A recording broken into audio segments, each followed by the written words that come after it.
দ্বাদশ জাতীয় সংসদ নির্বাচনকে ঘিরে শেষ সময় প্রস্তুতি নিচ্ছে নির্বাচন কমিশন। এরই মধ্যে কয়েকটি জেলায় পৌঁছে গেছে ব্যালট পেপার।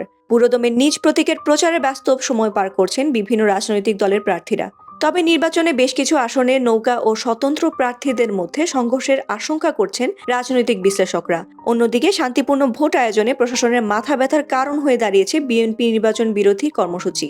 এরই মধ্যে যে কোনো মূল্যে ভোট প্রতিহত করার হুঁশিয়ারি দিয়েছে বিএনপি ও তাদের মিত্ররা। এমন পরিস্থিতিতে আসন্ন নির্বাচনে প্রার্থী, ভোটার, প্রিজাইডিং অফিসার ও রিটার্নিং অফিসার সহ প্রত্যেককে নিরাপত্তা দিতে ইতোমধ্যে নির্বাচনী ছক কষেছে প্রশাসন।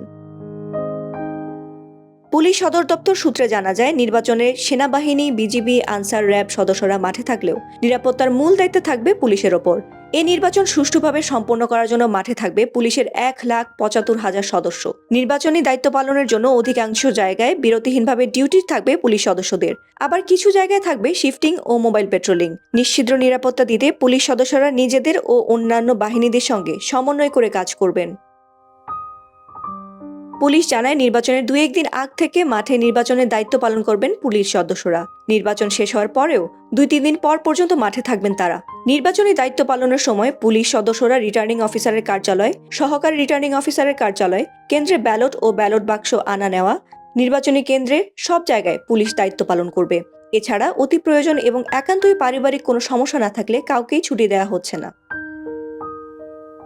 এ বিষয়ে পুলিশ হেডকোয়ার্টার্সের ডিআইজি মোহাম্মদ আনোয়ার হোসেন গণমাধ্যমকে বলেন, পুলিশের কতজন সদস্য মাঠে থাকবে তা এখনো ঠিক করা হয়নি। তবে আনুমানিক 1,75,000 পুলিশ সদস্যকে নির্বাচনকে কেন্দ্র করে মাঠে থাকতে হবে। এছাড়া পুলিশের ডিউটি কেমন হবে তা পরিস্থিতি অনুযায়ী ঠিক করা হবে বলেও জানান তিনি। এ বিষয়ে ডিএমপির যুগ্ম কমিশনার বিপ্লব কুমার সরকার বলেন, নির্বাচনের আগেও পরে ঢাকা মহানগরীতে 22,000 পুলিশ সদস্য মোতায়েন থাকবে। নির্বাচনকালীন সময়ে স্বরাষ্ট্র মন্ত্রণালয় ও পুলিশ সদর দপ্তরের নির্দেশনা অনুযায়ী কাজ করবে ডিএমপি। এই দেশ এবং মাটির প্রয়োজনে যতটুকু ভূমিকা রাখা আমাদের প্রয়োজন, আমরা ততটুকু ভূমিকা রাখতে বিন্দুমাত্র কুণ্ঠাবোধ করব না। এদিকে নির্বাচন কমিশন সূত্রে জানা যায়, গুরুত্বপূর্ণ ভোট কেন্দ্রে আইন শৃঙ্খলা বাহিনীর 2,15,000 সদস্য মোতায়েন থাকবে। এছাড়া 300 নির্বাচনী এলাকার প্রতিটি ভোট কেন্দ্রে 15 থেকে 17 নিরাপত্তা সদস্যের একটি দল মোতায়েন করা হবে। ফাতিমা সুলতানা, প্রবাস খবর।